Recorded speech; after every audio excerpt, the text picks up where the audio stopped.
At sa umagang ito, mga minamahal, muli tayo po ay dadako sa ating pag-aaral ng mga salita ng Diyos. At tayo po lahat ay tumayo, mga minamahal. At ating bigyang galang mga salita ng Diyos sa umagang ito. Tayo po ay manalangin muli upang buksan ng Diyos ang ating mga puso sa mga salita ng ating Panginoon. Opo, mapagpalang Diyos, makapangyarihan sa lahat. Panginoon, kami po ay nagpapasalamat muli sa gintong pagkakataon sa umagang ito, O Diyos, naming taglay ang kalakasan at kalusugan, na kami po ay malayang nakapagpupuri, sumasamba sa iyong dakilang pangalan sa mga oras na ito, O Diyos. Salamat din po sa pagkilos mo sa aming kalagitnaan, sa iyong matamis na presensya sa umagang ito, O Diyos, na damang-dama namin ang iyong paghipos sa aming mga puso, Panginoon. Tunay na ikaw po ay narito at kasama ka namin sa aming pagsamba sa oras na ito. Minsan pa, O Diyos, sa pangunang panalangin po na kay beloved Pastor, pagpalain mo ang iyong mga salita. Langisan mo at pagbungahin ang iyong mga salita. Ikaw rin po maglagay ng mga salita sa aking labi. O Diyos, sa gana akin wala po akong magagawa. Kayo maasa lamang sa iyong tulong. Pagpalain mo po ang mga salita sa aking labi, O Diyos. Buksan mo rin po ang iyong mga puso at diwa. Alisin mo po ang panghihina ng aming mga pisikal na pangatawan, mga antok, panghihina, at mga istorbo sa aming kalagitnaan. Sama-sama naming sinasaway at itinataboy lahat ng uri ng hadlang, antok, panghina, panglalata, istorbo. Cast out in Jesus' name. Lumayas ka sa aming kalagitnaan. Cast out in Jesus' name. Hallelujah. Praise the Lord. Purihin mo ang ating dakilang Diyos, mga minamahal, at isang pinagpalang umaga ang ating pinapaabot na pagbati. Una sige sa lahat po sa ating dakila at pinakamamahal na Panginoong Jesucristo. Sa Kanya lamang po ang lahat ng kaluwalhatian, ang karangalan, ang pagpupuri, ang pagsamba, pagdadakila ay para lamang po sa ating dakilang Diyos. Bigay po natin, mga kapatid, isang gising buhay, malakas na palakpak para po sa ating Diyos na buhay. At pangalawa sa ating minamahal at ginagalang na mga magulang sa Panginoon, ating beloved Honorable Evangelist, Waldo Estrada Almeida, ating buting pastor, ang man of God, ang propeta ng Diyos, na kanyang pinili, tinawag at hinirang upang pamunuan po ang napakalawak, napakalago, walang katulad at walang kaparis na gawain ng Diyos, ang Jesus Miracle Crusade International Ministry. Ganun din po sa ating beloved Honorable Assistant Pastor, beloved Mama Dear, na hindi po natin makakalimutan ng kanyang mga iniwan ng mga pangangaral, pagtuturo, at yan po ay mananatili pong nakatatak sa ating mga puso. At patuloy po nating gagawin, susundin, ipamumuhay ang ating po mga narinig, natutunan ng mga pangangaral ng ating minamahal, beloved Assistant Pastor, beloved Mama Dear.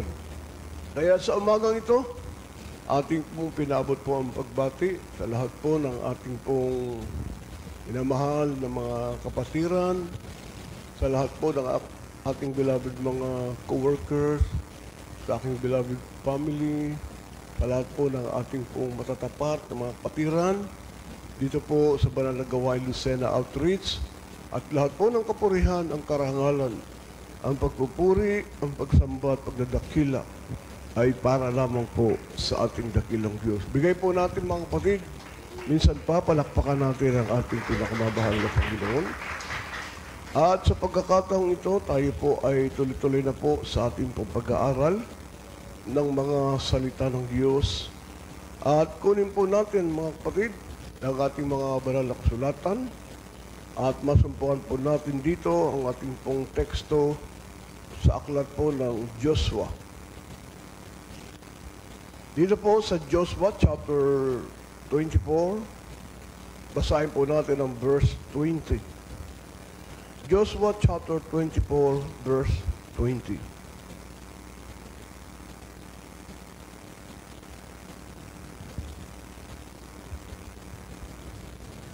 Dito po sa aklat ni Joshua, Kapitulo 24, talata ay 20.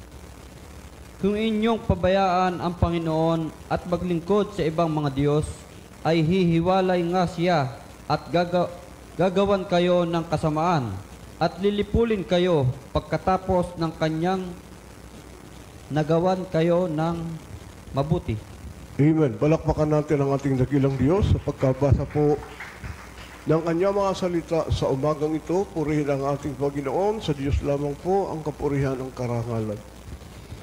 Ayon dito sa banal na kasulatan, mga kapatid, ang sabi rito, kung inyong pabayaan ang Panginoon at maglingkod kayo sa ibang mga Diyos, ay hihiwalay nga siya at gagawan kayo ng kasamaan at lilipulin kayo pagkatapos na kanyang nagawan kayo ng mabuti.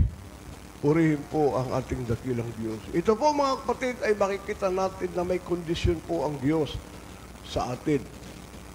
Bagaman itong talatang ito ay pinahayag sa panahon ni Joshua sa mga Hudyo o sa mga Israelita, na ang sabi rito, kung iyong pabayaan ng Panginoon. Mga kapatid, meron po mga aral na makikita natin dito na mababasa natin na ayaw ng Diyos, mga kapatid, na tayo sa ating paglilingkod sa Diyos ay magpapabaya. Kung pabayaan natin ang Panginoon. Minsan sa buhay natin, mga kapatid, di natin na mamalayan na sa ating paglilingkod na ito, talagang minsan dumarating talaga yung panahon na tayo po ay nangihina sa pananampalataya. Dahil hindi po lahat ng pagkakataon tayo po ay masigasig, tayo ay matapat, tayo po ay mainit na naglilingkod sa Diyos. Dumarating po sa punto na tayo minsan ay nangihina. Kung tayo po minsan napapagod sa paglilingkod sa Diyos. Ngunit mga kapatid, natural lamang po yun bilang tao. Tayo ay napapagod. Pero hindi po dapat hahantong na tayo tatalikod. Kung tayo ay napapagod, magpahinga tayo. Pero hindi tayo hihinto. At pagkatapos na tayo makapagpahinga, patuloy po ang ating paglilingkod. Purihin ang ating dakilang Diyos. Pero mga kapatid, dito sinasabi ng Biblia, kung pababayaan natin ang Diyos, ang sabi rito, kayo ay lilipulin ng Panginoon. Dumarating talaga sa buhay natin, pero hindi po dapat na tayo po ay tatalikod. Kung minsan tayo po ay nangihina, nandun yung tayo ay nakakaramdam ng kapaguran, lalo na kung tayo po ay matatagal na naglilingkod sa Diyos. Ngunit kailangan po nating magpatuloy, mga kapatid, dahil ayaw ng Diyos na tayo po ay hihiwalay sa Kanya. Ayaw ng Diyos na tayo po ay tatalikod. Ayaw ng Diyos na tayo po ay manghihina. Iiwan natin yung ating mga obligasyon bilang mga tinawag, hinirang ng ating Panginoon. Dahil meron po rito, mga kapatid, na kaakibat na sinasabi rito, lilipulin kayo pag tayo raw po ay tatalikod at hihiwalay sa Panginoon at ating pabayaan ang ating mga ministeryo, ang ating mga paglilingkod na ito.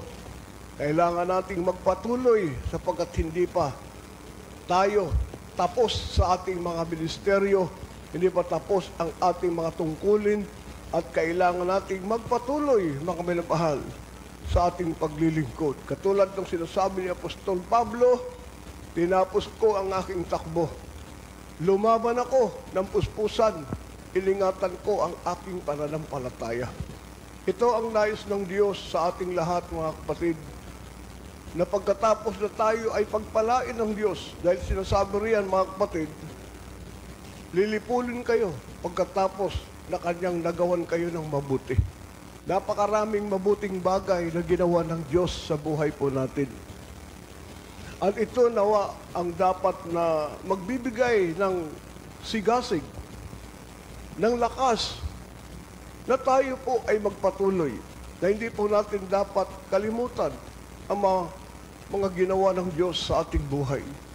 Na kung ating pong babalikan ang ating mga kalagayan noon, mga kapatid, na kung di dumating ang Diyos sa buhay natin, maaring wala na po tayo sa lupang ito.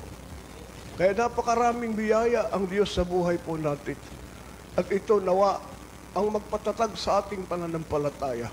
Ito ang magtulak sa atin upang tayo'y magpatuloy dahil sa kabutihan at kagandahang loob ng Diyos sa atin, mga kapatid, na hindi natin siya mababayaran, magagantihan, kundi itong ating katapatan ang magpatuloy na maglingkod sa Diyos. Ano man ang kasapitan ng ating desisyon na paglilingkod sa Diyos, tuloy-tuloy ang ating pagsunod. Palakpakan natin ang ating mahal na Panginoon. Katulad ng sinasabi ni Apostol Pablo, mga kapatid, buksan natin ang 1 Timothy chapter 4 verse 7, na ang sabi niya roon, nakipagbaka ko ng mabuting pakikipagbaka. Tinapos ko ang aking takbo at iningatan ko ang aking pananampalataya. Basahin po natin, mga kapatid. Dito po sa aklat ng ikalawang Timoteo, Kapitulo 4, ang talata po ay 7. Nakipagbaka ako ng mabuting pakikipagbaka, natapos ko na ang aking takbo, iningatan ko ang pananampalataya. Amen. Hindi pa tayo tapos sa ating paglalakbay, mga kapatid. Tayo ay kasalukuyang nakikipaglaban. Marami tayong kalaban sa buhay na ito. Unang-una na ang demonyo, ang diablo, mga kapatid, na nariyan palagi, na nagsisikap na tayo inisin sa ating paglilingkod. Ligaligin ang ating pananampalataya. Nariyan lagi ang diablo na nag-aabang upang panghinain tayo. Ngunit, mga kapatid, ang sabi ni Apostol Pablo, lumaban siya ng puspusan. Ganon din po tayo. Huwag tayong susuko, magpatuloy tayo. Patuloy nating gawin ang kalooban ng Diyos. Huwag kang bibitaw, huwag kang lalayo, huwag kang tatalikod. Uri ng ating dakilang Diyos dahil meron pong sumpa. Meron pong parusa sa mga hindi magpapatuloy, sa mga hihiwalay sa Panginoon. Yung lilimot sa ating Panginoon, mga kapatid, meron pong parusa. Merong palo na nakahanda sa mga taong aayaw, tatalikod. Wala tayong mapagpipilian eh. Kung tayo po ay aatras, nandoon naman yung palo. Kung tayo magpapatuloy, naroon po. Marami ring mga sagabal, maraming mga hadlang. Ngunit ang pinakamaganda po rito, habang tayo nagpapatuloy, habang ginagawa natin ang kalooban ng Diyos, ang Diyos po ay kasama po natin. Hindi niya tayo pababayaan. Sa anumang larangan ng labanan ng buhay, mga kapatid, pinangako ng Diyos na hindi niya tayo iiwanan. Kaya katulad ng sinasabi ni Apostol Pablo, mga kapatid, lumaban tayo ng puspusan. Patuloy. Ano man po yung naranasan natin, ano man yung pagsubok, di na natin maunawaan kung ano yung nangyayari sa ating buhay. Mga kapatid, patuloy lang po tayo kasi alam ng Diyos ang ginagawa niyang mabuti para sa atin. Hindi liko ang Diyos. Alam niya, lahat ng ating pong pinagdaraanan, alam po ng Panginoon. Puri ng ating dakilang Diyos. Magpatuloy lang po tayo dahil ang Panginoon ay kasama po natin. Puri ng dakilang Diyos. Kaya nga ang sabi roon, mga kapatid, lilipulin kayo. Pagkatapos na tayo magawan ng mabuti, puri ng ating dakilang Diyos, sapagkat napakaraming biyaya ang Diyos sa buhay natin. Hindi po natin mababayaran ang Diyos. Kaya nga ito ang daan, dahilan, para tayo magpatuloy sa ating mga ministeryo, sa ating mga tungkulin. Huwag kang bibitaw, huwag kang susuko, huwag kang aatras, huwag kang tatalikod, huwag kang babalik sa sanlibutan. Tuloy-tuloy. Ngayong tayo po ay nandito na. Nakahawak na tayo sa araro. Tuloy-tuloy ang ating paggawa. Tuloy-tuloy ang ating paglilingkod. Tuloy-tuloy ang pagpupuri. Tuloy-tuloy ang pagsamba. Puri ng dakilang Diyos. Kasi kung tayo po'y tatalikod, mga kapatid, ang sabi roon, kayo'y malilipon. Puri ng ating dakilang Diyos. Isa pa kung tayo po'y lilimot sa Diyos. Ano ang sinasabi ng banal na kasulatan, mga kapatid? Mabuti pa hindi mo nakilala ang Diyos eh. Mabuti pa hindi mo nakilala ang katotohanan. Dahil kung tayo po na minsan lang naliwanagan, minsan nakasumpong ng kayamanan, tayo ay tatalikod. Nakilala na natin ang Diyos. nakilala natin ang katotohanan at tayo po'y nag-backslide, tayo ay tumalikod. Sabi ng Biblia, mabuti pa, hindi mo na nakilala ang katotohanan. Purihin ang ating dakilang Diyos. Basahin natin ang 2 Peter chapter 2, verse 21.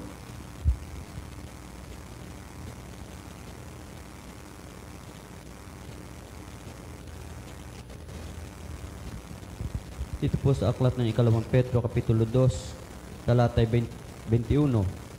Sapagkat magaling pa sa kanila ang hindi nakakilala ng daan ng katwiran, kaysa pagkatapos na makakilala, ito ay tumalikod sa banal na utos na ibinigay sa kanila. Amen. Palakpakan natin ang dakilang Diyos. Purihin ang ating mahal na Panginoon. Mabuti pa, sabi rito, magaling pa sa kanila na hindi nila nasumpungan, nakilala ang daan ng katuwiran, kaysa pagkatapos na makilala, ito ay tumalikod sa banal na utos na ibinigay sa kanila. Dahil po mga kapatid, mabigat po ang parusa sa mga nakaalam na po ng katotohanan. Yung mga salita ng Diyos, yung katotohanan na ating nasumpungan, nakilala, mga kapatid, pag tayo po ay tumalikod, itong mga salita ng Diyos na ating pong alam na, napakinggan na, ito po ang hahatol sa atin pagdating ng araw. Kaya nga wala tayong choice kundi ang magpatuloy. Wala tayong mapagpipilian kundi ang magpatuloy sa paglilingkod sa Diyos. Dahil kung tayo naman po ay babalik, andun ang dyablo, nandun ang parusa, nandun ang kapahamakan, uri ng ating dakilang Diyos. Kaya nga dapat tayo po ay magpapatuloy sa ating paglilingkod sa mahal na Panginoon. Puri ng dakilang Diyos. Dagdagan pa natin mga kapatid dito sa Hebrews chapter 6. Basahin natin ang verse 4 hanggang 6. Dito po sa aklat ng mga Hebreo, Kapitulo 6, ang talata po ay 4 hanggang 6. Sapagkat tungkol sa mga minsang naliwanagan at nakalasap ng kaloob ng kalangitan at mga nakabahagi ng Espiritu Santo at nakalasap ng mabuting salita ng Diyos at ng mga kapangyarihan ng panahong darating at saka nahiwalay sa Diyos ay di maaaring baguhin silang muli sa pagsisisi. Yamang kanilang ipinapakong muli sa ganang kanilang sarili ang anak ng Diyos at inilalagay na muli siya sa hayag na kahihiyan. Amen. Palakpakan natin ang ating dakilang Diyos. Purihin ang ating mahal na Panginoon. Ang sabo rito, mga kapatid, tungkol sa mga minsang naliwanagan. Sino ang tinutukoy? Tayo po na mga tumanggap na sa ating Panginoon. Na tayo na pinagpala na ng Panginoon. Binago na ang ating buhay. Purihin ang dakilang Diyos. Tungkol sa mga minsang naliwanagan at nakalasap ng kaloob ng kalangitan at mga nakabahagi ng Espiritu Santo. Pinuspos tayo ng Espiritu Santo ng kanyang kapangyarihan. Pinagpala ang ating mga buhay. Puri ng ating dakilang Diyos. Sa verse 5, ano ang sabi? At nakalasap ng mabuting salita ng Diyos at ng mga kapangyarihan ng panahong darating. At saka nahiwalay sa Diyos. Ito, ang mabigat. Saka nahiwalay sa Diyos ay di maaaring baguhin silang muli sa pagsisisi. Wala nang pagsisisi, di natatanggapin ng Diyos. Yung ating mga pagsisisi, dahil tayo po ay minsan nang nakaalam ng katotohanan, na minsan na tayo po ay pinagpala na ng Diyos, pinuspos ng Espiritu ng Panginoon, ginawa na tayong mga anak ng Diyos, nilinis na ang ating mga buhay. Pagkatapos tayo po ay babalik doon sa kasalanan, puri ng dakilang Diyos. Wala nang kapatawaran. Wala nang pagsisisi. Sabi rito sa banal na kasulatan, hindi na sila muling mababago ng pagsisisi. Yamang kanilang ipinapakong muli sa ganang kanilang sarili ang anak ng Diyos at inilagay sa muli siya sa hayag na kahiyan. Kumbaga mga kapatid, muli nating ipinako ang Panginoon. Tayo na minsang naliwanagan na dapat ang inaasahan ng Diyos, tayo ay magiging matatag at magpapatuloy sa biyaya at pagpapala ng Diyos. Na tayo na inaasahan ng Diyos na gagawa ng kanyang kalooban. Na tayo ay magpapatuloy sa katuwiran, sa kabanalan, sa pagsunod sa kalooban ng Diyos. Ngunit tayo nasumpungan, bumabalik sa sanlibutan, sa kasalanan. Isang bagay na kahihiyan ang binibigay natin sa Panginoon. Katulad ni Saul. Kaya ang Panginoon ay nagsisi at nagdamdam. Dahil nagsisi ang Panginoon kung bakit siya hinirang ginawang hari ng Israel. Gayong siya'y matigas ang ulo at ayaw sumunod. Hindi niya ginawa ang kalooban ng Diyos. Kaya't makikita natin dito mga kapatid kung gaano kabigat ang ating responsibilidad bilang mga Kristiyano, bilang tayo ng mga hinirang ng Diyos. Ang inaasahan ng Diyos, tayo po ay magpapatuloy. Hindi yung tayo po ay tatalikod, hindi tayo hihiwalay. Ano man po ang mangyayari, tularan natin. Si Apostol Pablo na sinasabi niya, ako'y nakipagbaka, lumaban ako ng puspusan. Tinapos ko ang aking takbo. Tinapos ko ang aking ministeryo. Iningatan ko ang aking pananampalataya. Ganon din po tayo mga kapatid. Hindi pa tayo tapos sa ating pakikipaglaban. Sa mundong ito, patuloy tayong lumaban. Magpatuloy tayong ingatan ang ating pananampalataya. Puri ng ating dakilang Diyos. Patuloy nating gampanan ang ating mga tungkulin, ang ating mga ministeryo. Huwag tayong tatalikod, huwag tayong hihiwalay, huwag tayong susuko. Patuloy ang ating paglilingkod sa ating dakilang Diyos. Palakpakan natin ang ating mahal na Panginoon. Kaya nga ang sabi rito ng Biblia, walang tao na pagkahawak sa araro ay lumilingon sa likuran, ay maging karapat-dapat sa langit sa kaharian ng Diyos. Luke chapter 9 verse 62, nandoon po. Basahin natin, walang tao na pagkahawak sa araro ay lumilingon sa likod na maging karapat-dapat sa kaharian ng Diyos. Backsliding po yan, ang tinutukoy dyan. Yan ang sabi mga kapatid, walang tao pagkahawak sa araro. Sabi rito, datapat sinabi sa kanya ni Jesus, walang taong pagkahawak sa araro ay lumilingon sa likod, ay karapat-dapat sa kaharian ng Diyos. Dahil ang paglingon sa likod ay pagbalik sa sanlibutan.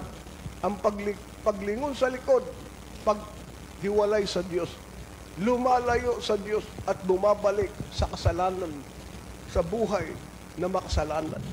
Ang pagtalikod sa Diyos ay patungo sa kapahamakan. Kasi po mga kapatid, walang nag-aararo na lumilingon sa likod. Wala po kayong makikita. Ang mga nag-aararo doon lang po nakaharap kung saan po siya nag-aararo para maayos ang kanyang trabaho.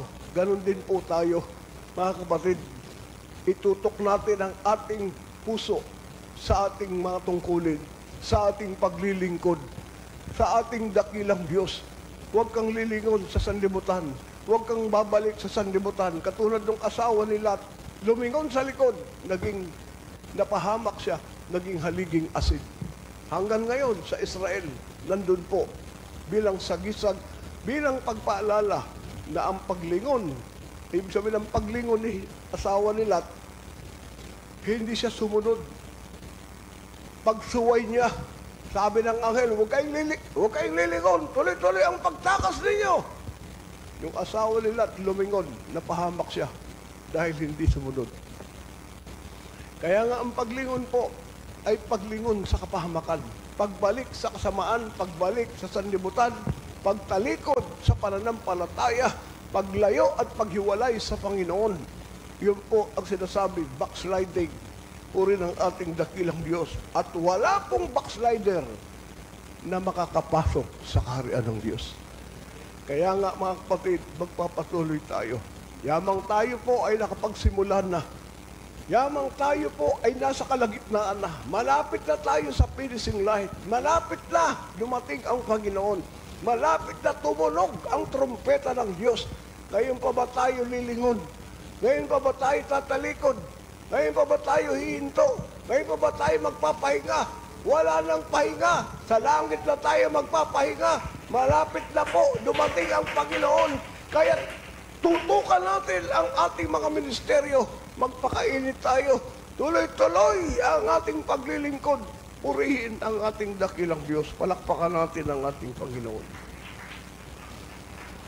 Purihin ang dakilang Diyos. Mga kapatid, sinasabi rito, pag tayo po ay lalayo sa Diyos, lahat ng ating mga ginawa, wala na pong maalala ang Diyos. Kasi ang isang taong humihiwalay sa Diyos, bumabalik po sa kasalanan. Kaya ang ibig sabihin, mga kapatid, yung mga nagpapabaya sa Panginoon, yung mga lumalayo sa Panginoon, mga kapatid, ang sabi rito ng banal na kasulatan, ito ay pagbalik sa kasalanan, pagtalikod sa Diyos, paglayo sa Diyos. At ang magiging bunga niyan, mga kapatid, ay ang pamumuhay sa kasalanan. At wala na pong maalala ang Diyos pag tayo po ay tatalikod, babalik sa kasamaan. Wala na. Aalalahanin pa sa ating mga ginawang mabuti at matuwid sa harapan ng Diyos. Ang maalala ng Diyos ngayon na ikaw ay nalalamig, na tayo ay tumatalikod sa Diyos, na tayo ay humihiwalay sa Panginoon, tayo ay bumabalik sa kasalanan sa kamunduhan, sa kasalanan ng mundo. Anong sabi ng Ezekiel, mga kapatid? Chapter 18, verse 24, pag ang taong matuwid ay humiwalay sa kanyang katuwiran, walang alalahanin sa kanyang mga matuwid na ginawa, kundi ang maalala ng Diyos ngayon, ang kasuklam-suklam na ginagawa ng mga tao tumatalikod sa Panginoon. Basahin natin, mga kapatid.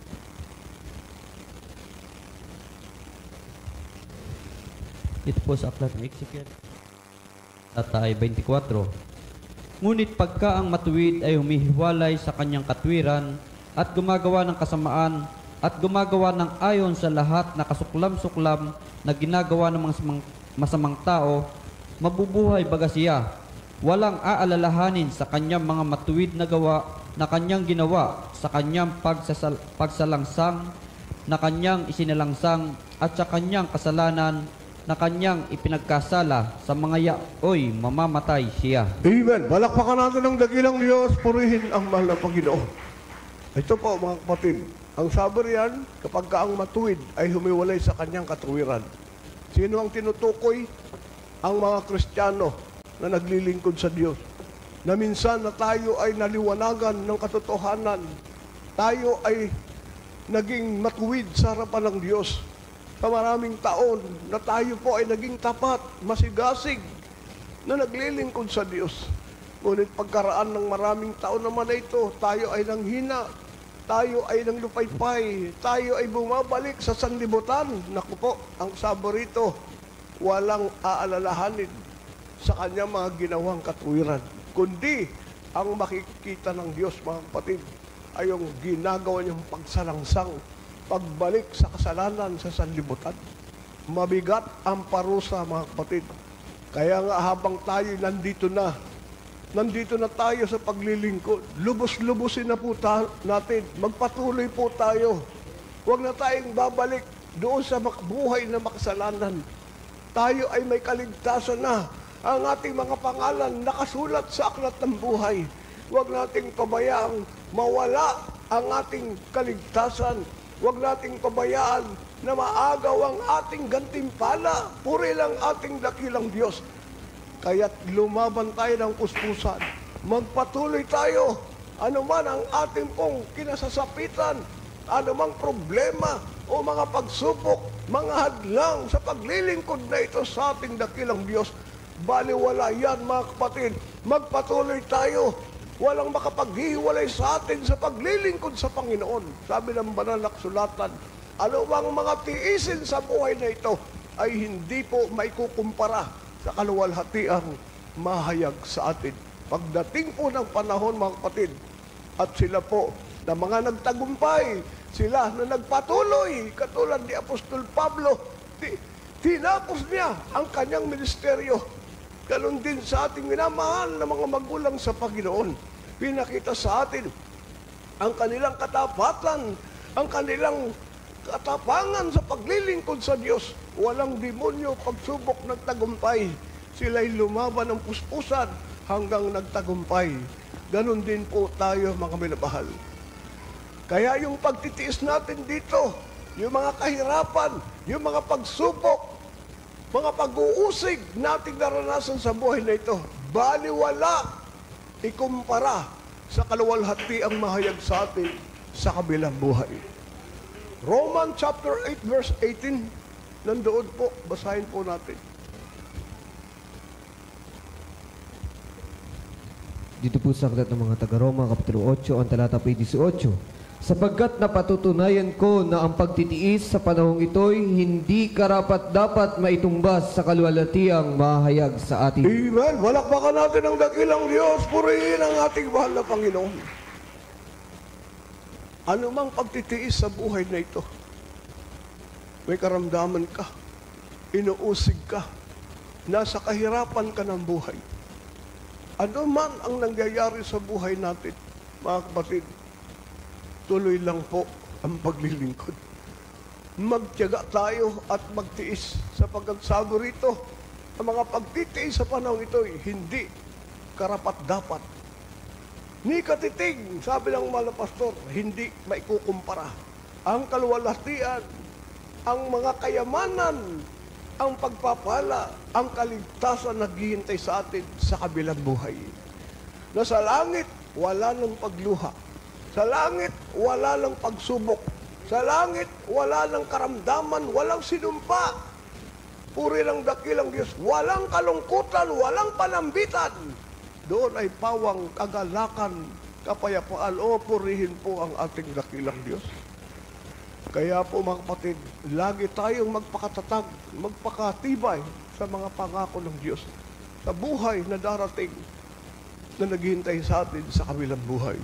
Fight a good fight of your faith. Lumaban tayo. Huwag nating pabayaan na tayo pagtagumpayan ng mga panlalamig, ng mga pag-alinlangan, gawayan ng dyablo, ng demonyo, mga kapatid. Udyok ng kaaway para tayo panghinain. Ngunit, mga kapatid, sabi ng banal na kasulatan, gaano man ang mga pagsubok sa buhay, hindi kayang ikumpara ang langit na naghihintay po sa atin. Palakpakan natin ang ating mahal na Panginoon. At magpatuloy tayo, puri ng ating mahal na Panginoon. At mga kapatid, sabi rito ng banal na kasulatan, alam niyo ba na ang Diyos ay nagalit kay Solomon dahil humiwalay ang kanyang puso sa Panginoon. Basahin natin dito mga kapatid sa 1 King chapter 11. Sabi rito sa verse 9. 1 King chapter 11 verse 9. Nagalit ang Diyos kay Solomon dahil humiwalay ang kanyang puso sa Panginoon. Sige po, basahin natin. Ito po sa aklat ng unang hari, Kapitulo 11, talata 9. At ang Panginoon ay nagalit kay Solomon dahil sa ang kanyang puso ay humiwalay sa Panginoon, sa Diyos ng Israel, na napakita sa kanyang makalawa. Amen. Palakpakan natin ang dakilang Diyos, puri ng ating mahal na Panginoon. Ang ibig sabihin, pag humihiwalay po yung puso natin, yung tayo po'y nang lalamig, nanghihina, nanlulupaypay, nakalimutan natin ang mga buting gawa ng Diyos sa atin. Nagagalit ang Diyos pag siya ay ating tinatalikuran, pag tayo humihiwalay sa Kanya. At ito ang nagpapatunay, mga kapatid, ayaw ng Diyos na tayo po ay hihiwalay sa Panginoon. Alam niyo ba kung bakit dahil humiwalay ang puso nitong ni Solomon? Ano-ano ang kanyang mga kasalanan, mga kapatid? Itaas natin yung basa dito po sa 11. Dito rin po. Verse 3 and 4. Basahin natin. Ito ang dahilan. Umpisa natin sa verse 1, 2, 3, and 4. Dito po sa aklat ng unang mga hari, Kapitulo 11, talata po ay 1 hanggang 4. Ang Haring Salomon nga ay sumisinta sa maraming babaeng taga-ibang lupa na pati sa anak ni Paraon, mga babaeng Moabita, Amonita, Idumea, Sidonia at Hetea. Sa mga bansa na sinabi ng Panginoon sa mga anak ni Israel, kayo'y huwag makikihalo sa kanila o sila man ay makikihalo sa inyo, sapagkat walang pagsalang kanilang ililigaw ang inyong puso sa pagsunod sa kanilang mga Diyos. Nasabid si Salomon sa mga ito sa pagsinta, at siya'y nagkaroon ng 700 asawa na mga prinsesa at 300 babae, at iniligaw ng kanyang mga asawa ang kanyang puso. Sapagkat nangyari nang si Salomon ay matanda na, iniligaw ng kanyang mga asawa ang kanyang puso sa ibang mga Diyos, at ang kanyang puso ay hindi naging sakdal sa Panginoon niyang Diyos, na gaya ng puso ni David na kanyang ama. Amen. Walakpakan natin ang dakilang Diyos. Purihin ang ating mahal na Panginoon. Ito si Haring Salomon, yung utos ng Diyos na huwag siyang mag-aasawa na mga ibang lahi na hindi niya kapananampalataya. Ito ang naging dahilan kung bakit ang kanyang puso ay lumayo sa Diyos, dahil ang kanyang mga naging asawa, siya ay napilit na sumamba sa mga Diyos-Diyosan. Dahil ang bawat prinsesa, ang bawat babae na ito, galing sa iba't ibang lahi, iba't ibang mga tribo, iba't ibang kaharian. Sila ay may kanya-kanyang Diyos. Hindi lang siya sumamba sa mga Diyos-Diyosan, kundi pinatayo niya pa na mga ribulto, na mga dambana. Kaya ang Diyos ay nagalit sa kanya dahil sa kanyang paghiwalay sa Diyos. Ito ay magsisilbing paalala po sa atin, mga minamahal, na tayo po, wala tayong ibang sasambahin kundi ang Diyos lamang na nagpala sa atin, ang Diyos na nagmahal sa atin, ang Diyos na nagpalaya sa atin mula sa pagkaalipid. Wala tayong ibang sisintahin, wala tayong iibigin kundi ang Diyos lamang na nagpagaling sa ating mga karamdaman. Kaya ang sabi rito sa verse 9, ang Panginoon ay nagalit sapagkat ang kanyang puso ay humiwalay sa Panginoon. Maraming bagay, mga kapatid, na ang ating puso minsan ay mahiwalay sa Panginoon. Nandiyan ang mga trap ng dyablo, nandiyan ang mga pain ng kaaway, puri ng dakilang Diyos. Sa banal na kasulatan, marami pong mga tukso ang demonyo, marami mga bitag, mga pain ng kaaway para siluin ang ating puso. Mawala ang ating atensyon, mawala ang ating puso sa Panginoon. Napakaraming taktik ang demonyo, maraming mga trap, maraming mga patibong para yung ating puso, yung ating kaisipan ay maagaw ng dyablo at maibaling sa mga material na bagay. Dahil ito ang ginagamit ng demonyo para tuksuhin, linlangin ang ating mga kaisipan, ang ating mga puso, maalis sa Diyos at mapunta sa material na bagay. Napakarami dyan sa banal na kasulatan na may example na makikita natin. Si Judas, mga kapatid, natukso siya. Yung kanyang puso dati ay nasa Panginoon. Ang laman ng kanyang puso ay walang iba kundi ang Diyos. Ngunit sa pagtagal ng kanyang pagsama-sama sa Panginoon, ang kanyang puso ay napunta doon sa salapi. Napunta sa material na bagay. At ito ang dahilan kung bakit si Judas, na bagamat isinama sa 12 apostol, nung mawala ang kanyang puso sa Diyos, nung mawala ang Diyos sa kanyang buhay, iyon ang kanyang pagbagsak. Siya po'y napahamak. Kaya nga, mga kapatid, napakarami pong paglilinlang ng kaaway. Dapat tayong maging matalino sa ating paglilingkod na ito. Huwag nating pabayaan mawala ang Diyos sa buhay natin. Huwag nating pabayaan, mga kapatid, na mawala ang Diyos sa ating mga buhay. Di baling mawala ang mga ibang bagay, ang material o anumang bagay sa lupa. Huwag lang po ang Diyos mawala sa buhay po natin. Talakpakan natin ang ating mahal na Panginoon. Ang material, kahit mawala yan, ibabalik din ng Diyos yun. Dahil ang Diyos ang pinagbumulan ng lahat ng bagay. Kaya, mithiin natin na ang Diyos ang manatili sa ating buhay. Mawala man ang tao, mawala man ang salapi, mawala man ang trabaho, kayang-kayang ibalik ng Diyos. Higit pa sa nawala sa iyo, ibibigay ng Diyos. Unahin mo lamang siyang paglingkuran at gawin ang kanyang gusto, ang kanyang kalooban, at lahat ng bagay, sabi ng Biblia, ay idaragdag na lamang po sa atin. Seek you first the kingdom of God and His righteousness, and all these things shall be added unto you. Palakpakan natin ang ating mahal na Panginoon. Kaya nga ang pinakamabuti, mga kapatid, sa buhay na ito ay huwag tayong hihiwalay sa Diyos. Huwag na huwag po.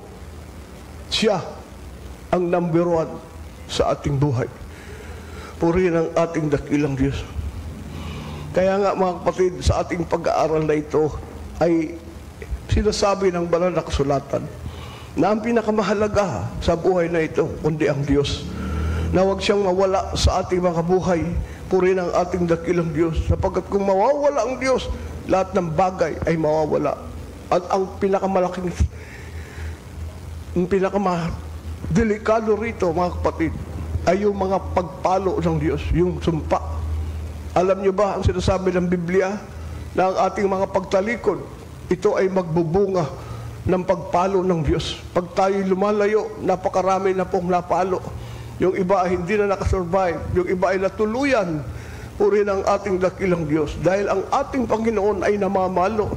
Pag tayo ay tinuring ng Diyos na tayo mga anak, at pag tayo humihiwalay, lumalayo sa Kanya, binibigyan niya tayo ng palo para tayo po ay magsisi, magbalik loob. Ayaw ng Diyos na tayo mapariwara dahil mahal tayo ng Diyos. Kaya ang paglayo, ang paghiwalay natin sa Panginoon, pag pinababayaan natin ang Panginoon, mga kapatid, nariyan ang pagpalo. Huwag na natin hintaying mapalo, baka hindi natin makayanan ang pagpalo. Purihin ang ating dakilang Diyos. Yung iba, pinalo ng Panginoon dahil hindi na dumadalo. Nakakalimutan ang Panginoon. Kaya minsan yung pagpapaalala ng Diyos ay nakakabuti para sa atin, para tayo magsisi, at tayo ay gumalang sa Diyos, ating irespeto ang ating Panginoon, magkaroon tayo ng takot sa Kanya. Purihin ang dakilang Diyos, sapagkat tayo ay tunay na mahal ng Diyos. Tayo ay mga anak ng Diyos. Pag tayo ay pinapalo, yan ay sign na tayo po ay mga anak ng Diyos. Pag tayo ay nagkakasala, nang lalamig tayo, tumatalikod, at wala tayong palo, naku po, delikado po, baka hindi kayo anak ng Diyos. Kaya yung pagpalo ay mabuti dahil dito napapatunayan natin na tayo pala ay mga anak ng Diyos. Purihin ang ating mahal na Panginoon. Saan natin mababasa, mga kapatid, dito sa Revelation chapter 3, verse 19. Pinapalo niya, pinaparusahan niya ang kanyang mga iniibig bilang pagpalo para tayo matuto. Tayo ay huwag mapariwara, huwag tayong mapahamak, at sign na tayo ay mahal ng Diyos. Basahin natin. Dito po sa aklat ng Apokalipsis, Kapitulo 3, talata 19. Ang lahat kong iniibig ay aking sinasaway at pinarurusahan. Ikaw nga'y magsikap at magsisi. Ayan. Ang sabi rito, lahat kong iniibig. Sino ang nagsasalita dyan? Ang Panginoong Diyos mismo. Aking sinasaway at pinarurusahan. Pinapalo niya ang kanya mga anak. Ikaw nga'y magsikap at magsisi. Kaya nga, mga kapatid, salamat sa Diyos pag tayo po ay napapalo dahil alam natin, tiyak na tayo ay mga anak ng Diyos. Purihin ang ating dakilang Diyos. Pero kung di tayo pinapalo, manalangin ka, Panginoon, paluin mo naman ako. Mahirap yata yung ganun, baka ikaw ay anak sa ligaw, hindi ka totoong anak ng Diyos. Kahit ikaw ay nabalik na sa sanlibutan, marami ka na mga pagkukulang, pero wag mo namang abusuhin ang kabutihan ng Diyos. Dahil hindi tayo pinapalo, sige, maggawa lang tayo ng maggawa ng kasalanan. Pag napuno ang Diyos, mga kapatid, ako po, huwag nating hintayin. Ang Diyos ay napakahaba ng pasensya. Ang Diyos ay napakahaba ng lubid niya. Tinitiis niya ang ating mga pagkukulang. Pero mga kapatid, huwag naman nating abusuhin ang kabutihan ng Diyos. Baka dumating yung araw, mapuno ang Diyos, maubusan na siya ng pasensya, at tayo'y mapalo naku po, baka hindi natin makayanan. Kaya kung alam natin na tayo nagkakasala, mas mainam po, magsisi po tayo. Tigil na natin yung pagkakasala. Bumalik loob tayo sa Diyos. Hingin natin ang kanyang kapatawaran. Panginoon, patawarin mo kami. Tulungan mo kami sa aming mga kahinaan. Ayaw naming magkasala, Panginoon. Para ang Diyos, ang kanyang galit ay mapigil niya pag tayo po ay nagsisi sa ating mga kasalanan. Purihin ang dakilang Diyos. Ano po ang binabunga ng ating paglayo sa Diyos, mga kapatid? Ang saborito, sila'y mapapahamak. Ang saborito, ang mga humihiwalay, ang mga lumilimot sa Diyos, ang mga tumatalikod sa Diyos. Ang sabi ng Biblia, sila'y mapapahamak. Dito po sa Psalm chapter 19, Psalm chapter 9, verse 17. Basahin po natin ito, mga kapatid.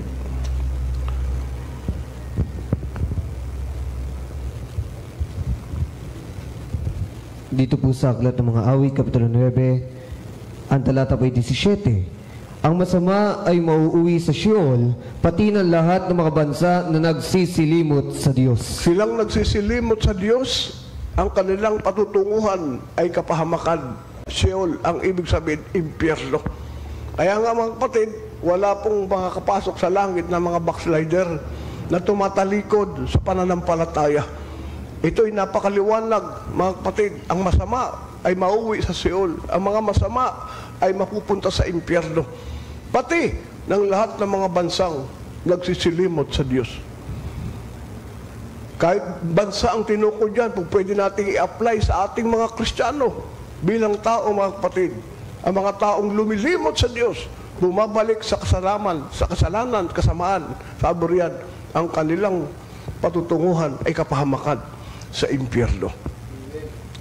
At ang sabi pa rito, mga kapatid, susumpain ng Diyos ang mga humihiwalay. Ang mga lumilimot sa Diyos, sumpa ang kanilang aabutin.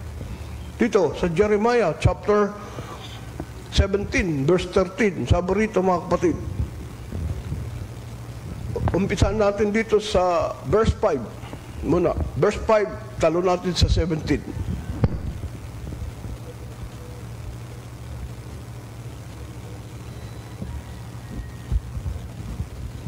Dito po sa Aklat ng Jeremiah, Kapitulo 17, talata ay 5, talon sa 17. 13. Sa 13. Ganito ang sabi ng Panginoon, sumpain ng tao na tumitiwala sa tao at ginagawang laman ang kanyang bisig at ang puso ay humihiwalay sa Panginoon. Talatang 13. O Panginoon na pag-asa ng Israel, lahat na nagpapabaya sa iyo ay mapapahiya. Silang nagsisihiwalay sa akin ay masusulat sa lupa, sapagkat kanilang pinabayaan ng Panginoon na bukal ng buhay na tubig. Amen. Palakpakan natin ang dakilang Diyos. Purihin ang ating mahal na Panginoon. Sa verse 5, anong sabi roon, mga kapatid? Ang sabi riyan, sumpay ng tao na tumitiwala sa tao. At ang puso ay humihiwalay sa Panginoon. Kaya nga ang nagiging bunga, mga kapatid, ng ating paghiwalay, ng ating paglayo, ng ating pagtalikod sa Diyos ay walang iba kundi ang sabi rito, sumpa. Sinusumpa ng Diyos. Bakit? Galit ang Panginoon pag tayo hiwalay. Sa kabila na tayo pinagpala, pinagaling tayo sa ating mga karamdaman, inibig tayo, minahal tayo ng Diyos, bagamat di tayo karapat-dapat na ibigin ng Diyos. Sa kabila ng mga kabutihan ng Diyos, ay magawa pa nating tumalikod sa Diyos. Humiwalay ang ating mga puso. Kaya nga ang sabi rito, sumpain ang taong ang puso ay humihiwalay sa Panginoon. Verse 13. O Panginoon, na pag-asa ng Israel, lahat ng nagpapabaya sa iyo ay mapapahiya. Bakit po? Pagdating ng araw, mga kapatid, ang lahat ng mga tumalikod sa Diyos ay wala pong kaligtasan. Sila naman ay itataboy ng Diyos. Lalayo ang Panginoon sa kanila at sasabihin ng Panginoon, hindi ko kayo kilala. Kayo mga gumagawa ng katampalasanan, kayong gumagawa ng kasamaan. Bakit? Ang paghiwalay sa Diyos ay pagbalik sa kasalanan. tumalikod tayo sa Diyos. Kaya nga mga kapatid, ito ay nagpapaalala sa atin na huwag po tayong lalayo sa Diyos. Kahit gaano kabigat ng pagsubok sa buhay, laban lang, tuloy lang, manalangin tayo, magpuri, sumamba, gawin ang kalooban ng Panginoon. Isang araw tayo naman po ay tutulungan ng Diyos dahil lahat ng nagtitiwala sa Diyos ay hindi po mapapahiya. Sabi ng Biblia, nasa gitna ka man ng pag-uusig, sa gitna ka ng kahirapan, sa gitna ka ng karamdaman, pag tayo'y matuwid at ginagawa ang kalooban ng Diyos, patuloy tayo nagpupuri, sumasamba, nariyan ang tulong ng Diyos. Hindi kanya iiwanan, hindi kanya pababayaan, tutugunin ng Diyos ang iyong panalangin, at anumang mga balakid sa buhay nating ito ay aalisin ng Diyos dahil kasama natin ang Diyos. Palakpakan natin ang ating mahal na Panginoon. Kaya nga po mga kapatid, magpatuloy tayo. Ang sabi ng Biblia, dito sa Isaiah chapter 1, verse 19 and 20, ito na po yung huling talata natin. Anong sabi dyan? Kung tayo ay magkusa at maging masunurin sa Diyos, naroon po ang biyaya, ang pagpapala ng Panginoon. Dito po sa aklat ng Propeta Isaiah, sa kapitulo 1, ang talata po 19 at 20. Kung kayo'y magkusa at masunurin, kayo'y magsisikain ng buti ng lupain. Ngunit kung kayo'y magsitanggi at himagsik, kayo'y lilipulin ng tabak, sapagkat sinalita ng bibig ng Panginoon. Amen! Walakpakan natin ang dakilang Diyos. Purihin ang ating mahal na Panginoon. Napakaganda pong talata mga kapatid. Kung tayo po ay magsikusa, ayan, kung tayo'y magkusa at maging masunurin, ibig sabihin hindi tayo napipilit, hindi sa pilitan ang ating pagsunod, kundi ito ay kusa, kaloob, dito mula sa puso natin. Hindi tayo pinipilit, kundi bukal sa ating kalooban, ang ating paglilingkod, ang ating pagsunod. Sinusunod natin ang kautusan ng Diyos dahil mga kapatid, ito ang gusto ng ating puso. Hindi po tayo pinipilit. Hindi tayo, ibig sabihin, hindi sa pilitan ang ating pagdalo, ang ating paglilingkod, ang ating mga pagpupuri, ang ating pagsunod. Kundi ito'y kusang loob, bukal sa ating mga puso dahil mahal natin ang Diyos. Palakpakan natin ang ating mahal na Panginoon. At sa verse 20 ang sabi rito, mga kapatid, ngunit kung kayo'y magsitanggi at maghimagsik, kung tayo po ay tatalikod, hihiwalay, at susuko, ayaw na natin. Ang sabi rito, kayo'y malilipol ng tabak, sapagkat sinalita ng bibig ng Panginoon. Kaya nga wala tayong choice mga kapatid. Pag tayo na may susuko, tatalikod, babalik sa kasalanan, naroon po ang paglipol, kapahamakan. Nandiyan ang kapahamakan, sumpa. Kaya nga, wala tayong choice kundi ang magpatuloy. Sa ikabubuti po natin. Nais ng Diyos tayo pagpalait. Nais ng Diyos tayo makapasok sa karan ng Diyos. At yun ay mangyayari lamang kung tayo po ay maging masunurin sa ating Panginoon. At patuloy na tayo po ay susunod sa kalooban ng Diyos. Amen? Tayong lahat po ay tumayo at tayo po ay umawit sa ating Panginoon. Napakabuti ng Diyos, mga kapatid, sapagkat ang Diyos ang sumagip sa atin sa mga panahon na tayo po ay nasa matinding problema, karamdaman na halos para bang ikamamatay na natin. Ngunit dahil sa awa at habag ng Diyos, sa Kanyang kabutihan at kagandahang loob, narito tayo, malulusog, pinagpala ng Diyos ang buhay natin, kaya't maglingkod tayo hanggang sa wakas, patuloy nating purihin, sambahin ang ating dakilang Diyos dahil sa Kanyang mga kabutihan. Tumawid po tayo mga minamahal, puri ng ating dakilang Diyos.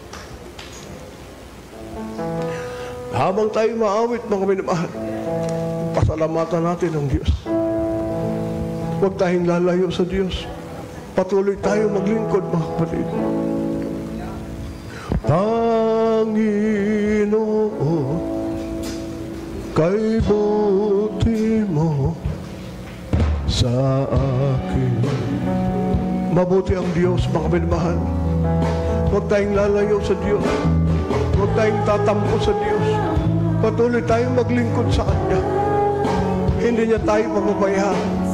Gaano man katindi ng mga pagsubok ng buhay, nariyan ang pag-ibig ng Diyos sa atin. Hindi niya tayo iniwala at pababayaan. Kaya kung patuloy tayo magpuri, sasamba, susundin ang kalooban ng ating Panginoon. O, purihin ka, Panginoon. Salamat sa mga kabutihan. Salamat sa kagandahan, Lord. Salamat sa pag-ibig sa bansawi. Purihin ka, Panginoon. Hallelujah, hallelujah. Panginoon, kay buti mo sa... Oh, yes, Lord God. Hallelujah, hallelujah. Ikaw lamang ang tanging ko sa siya. Oh, yes, Lord God. Purihin ka, Panginoon. Hallelujah, hallelujah. Awitan kita at pupurihin,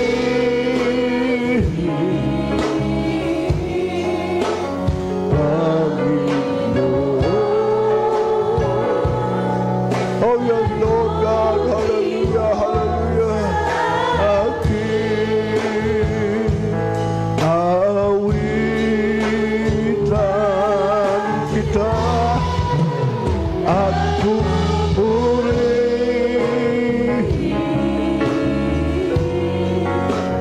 Panginoon. Kay buti mo sa akin, napakabuti mo, di ka nagpa. Oh, yes, Lord God. Patuloy tayo magpuri, mga minamahal. Dahil sa kabutihan ng Diyos sa atin, wala tayong naigaganti magbabayad sa Kanya, kundi ang ating paglingkuran ng buong puso, buong katapatan hanggang sa wakas ng ating buhay. Patuloy tayong susunod sa Diyos.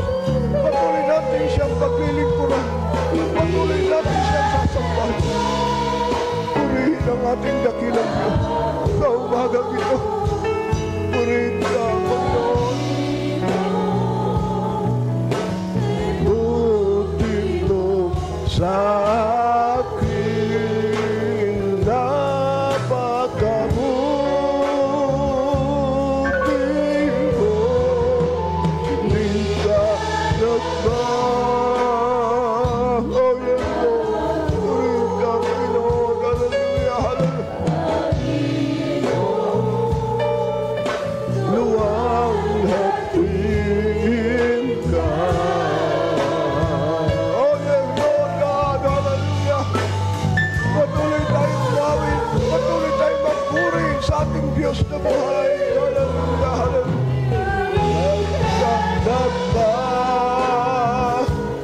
Bago Panginoon, kay buti mo sa akin, Panginoon, kay buti mo sa akin. Purihin natin ang ating dakilang Diyos, mga kapatid. Sa umagang ito, wala tayong maibabayad sa Diyos, kundi ang paglingkuran siya. Habang buhay, hanggang sa huli ng ating buhay sa lupang ito, patuloy tayong maglingkod sa Panginoon. Sa umagang ito, tayong lahat po ay manalangin, mga kapatid. Ano man ang ating mga problema, ano man ang ating kapigatian, ano man ang ating kabagabagan, ano man ang ating mga pinagdaraanan. Sa panahong ito, meron tayong Diyos na ating pong mapaglalagakan ng ating mga kabalisahan. Kaya sa umagang ito, ibigay natin ang ating pong problema, ang lahat ng ating mga kabalisahan sa umagang ito, karamdaman man o problema man, panlalamig, kahirapan, lahat po yan ay ating ipagtiwala, iasa, ibigay sa ating dakilang Diyos. Sa umagang ito, lahat tayo dumalangin. Alam ko po, meron tayong kanya-kanya mga problema. At yan po ay ibigay po natin sa Panginoon sa umagang ito. Ang Diyos natin totoo, buhay, nariyan siya sa inyong tabi at nakikinig ng inyong mga daing. Kaya tayong lahat ay uusal, mananalangin, ibigay natin ang ating mga kahilingan sa Panginoon sa umagang ito. Tayo po ay manalangin mga kapatid. Opo, mapagpalang Diyos, Ama, salamat po sa iyong mga salita muli sa umagang ito na minsan pa, O Diyos, ay kumilos sa aming buhay, Panginoon, sa aming mga puso, na tunay na Ikaw, O Diyos, ay buhay na aming Diyos na pinaglilingkuran. Narito kami, Ama, sama-samang dumudulog sa iyo. Naririnig mo ang bawat hibik, ang bawat daing, mga panalangin ng mga anak sa umagang ito. Walang bagay na may kukubli, may tatago, pati ang aming kaisipan, aming puso ay basang-basa mo sa umagang ito, Panginoon. O Diyos, mahabagkat maawa sa mga anak, iunat mo yung pagpalang kamay. Tugunin mo ang mga panalangin ng mga anak. O Diyos, sa pangunang panalangin ng aming beloved pastor sa umagang ito, ipagkaloob mo ang desire, ang tugon sa aming mga panalangin. In Jesus' name, in Jesus' name. Mga minamahal, patron niyo mga kanang kamay, sa inyong mga ulo, kaliwang kamay, sa parte ng inyong katawan, na laro ng karamdaman. Kung meron kayong karamdaman, i-cast out niyo po, palayasin niyo sa makapangyarihang pangalan na Jesus. Meron kayong problema, kayo nang lalamig, nanghihina, ating palayasin sa makapangyarihang pangalan na Jesus. Tayo manalangin. Opo, mapagpalang Diyos, makapangyarihan sa lahat. Diyos ng aming beloved pastor, ang Diyos naming pinaglilingkuran, Diyos naming sinasamba, Diyos na buhay. Sa umagang ito, Diyos, pagalingin mo ang iyong mga anak, ibuhos mo ang pagpapala sa aming kalagitnaan sa umagang ito. Tugunin mo ang aming mga panalangin, pawiin ang karamdaman, ang panlalamig, ang mga panghihina sa makapangyarihang pangalan ni Jesucristo na aming Panginoon. Sama-sama naming tinataboy, winawasak lahat ng mga sakit at karamdaman. Aming doubt, demons of sickness, leukemia, asthma, diabetes, cast out, be healed in Jesus' name. Vices begun, demons of problem, be solved in Jesus' name.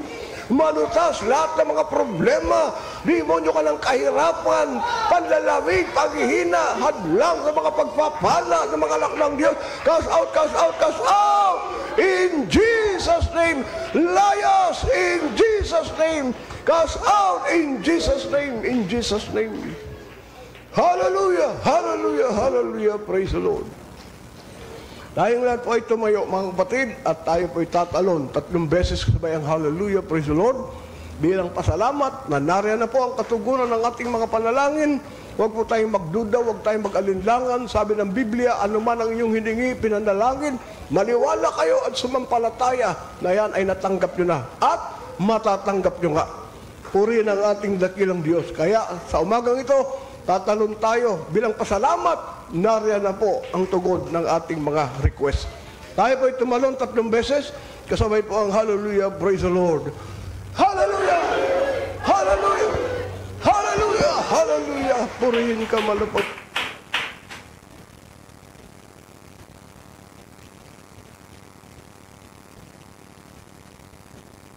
Hallelujah. Praise the Lord. Puri po ang ating mga Panginoon. At bago po sa ating pong mga announcement, ating muna pong panalangin po yung ating pong pagkakalot na special offering. Hallelujah. Praise the Lord. Ama namin Diyos na makapangyarihan sa lahat, mahabagin at pagpalang Ama, sa iyo matamis at makapangyarihang pangalan, pinakamamalaman ng Panginoong Jesucristo, hindi rin po namin na pagpalay, magputlang isan. Ang aming pong ipagkakalob na special offering at patuloy mo po malapag ng pagpalay ng matatapat na anak na patuloy na nagkakalob po ng kanilang special offering ng pagpapalang material, physical, tikit sa lahat po yung spiritual na pagpapala. Hallelujah. Praise the Lord. Purihin po ang ating mga Panginoon.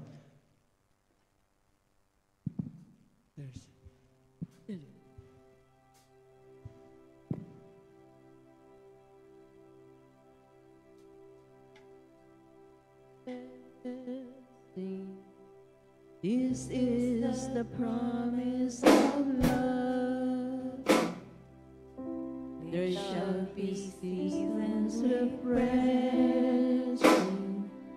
and from the Savior above, showers of blessing, showers of blessing.